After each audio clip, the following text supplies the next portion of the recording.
اللہ کے نام سے شروع جو نہایت مہربان رحم والا ہے۔ دوستو، آپ کو نصیحت چینل پر خوش آمدید۔ دوستو، ویڈیو شروع کرنے سے پہلے آپ سے گزارش ہے کہ ایک مرتبہ درود پاک پڑھ لیں۔ جزاک اللہ۔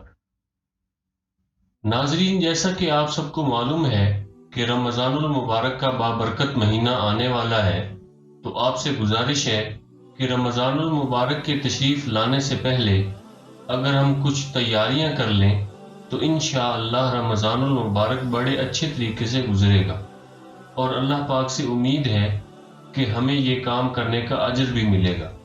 تو دوستو، چلیں شروع کرتے ہیں۔ نمبر 1، اپنے کمرے کو صاف کر لیں اور اس کی ترتیب کو تھوڑا سا بدل دیں۔ نمبر 2، نمازوں کے کپڑے یعنی جائے نماز وغیرہ کو دھو لیں اور ان کو خوشبو بھی لگا لیں۔ نمبر 3، اپنے کمرہ میں ایک چھوٹا سا کونا عبادت کے لیے خاص کر لیں۔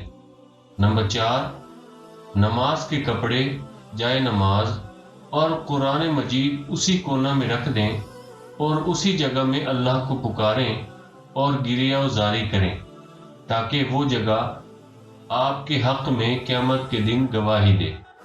نمبر 5، ایک سیونگ باکس بنا لیں اور چاہیں تو اس پر رمضان سیونگز لکھ لیں اور اس میں ہر روز پیسوں کی مناسب مقدار ڈالتے جائیں اور اسے کسی بھی جائز کام میں لگا دیں، جیسا کہ غریب اور یتیم بچوں کے لیے عید کے کپڑے یا افطار وغیرہ کروانے میں لگا دیں۔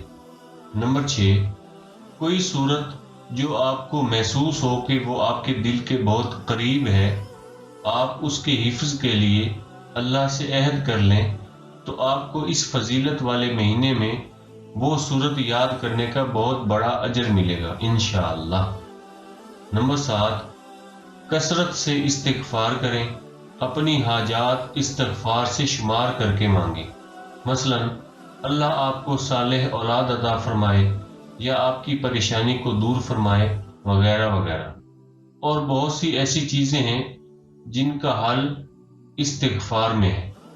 نمبر 8، اپنے بھائیوں یا دوستوں کے لیے روزانہ دعا مخصوص کر لیں، یعنی فلاں دن ایک بھائی کے لیے، اگلے دن دوسرے بھائی کے لیے، اس سے اگلے دن بہن کے لیے وغیرہ وغیرہ، اور اسی طرح ان سے بھی درخواست کریں کہ وہ بھی آپ کے لیے دعا کریں۔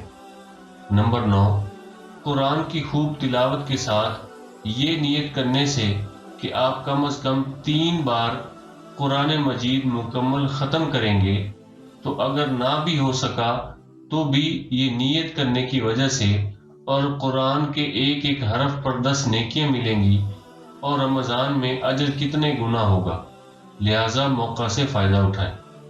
اس کے علاوہ بھی اور بہت سی نیتیں کی جا سکتی ہیں، ہر مسلمان اپنی حیثیت اور موقع کے لحاظ سے اس میں کمی بیشی کر سکتا ہے۔ بے شک اللہ پاک ہماری نیتوں کو جانتا ہے۔ اللہ پاک سے دعا ہے کہ وہ ہمیں رمضان میں زیادہ سے زیادہ عبادت کرنے اور گناہوں سے بچنے کی توفیق عطا فرمائے، آمین۔ دوستو، اپنے رشتہ داروں کا اور گرد و نواح کے سب لوگوں کا خیال رکھیے۔ اگر ویڈیو پسند آئی ہے تو اسے لائک اور شیئر کر دیں، اور اگر آپ نے ابھی تک ہمارے چینل نصیحت کو سبسکرائب نہیں کیا تو سبسکرائب کر لیں۔ جزاک اللہ۔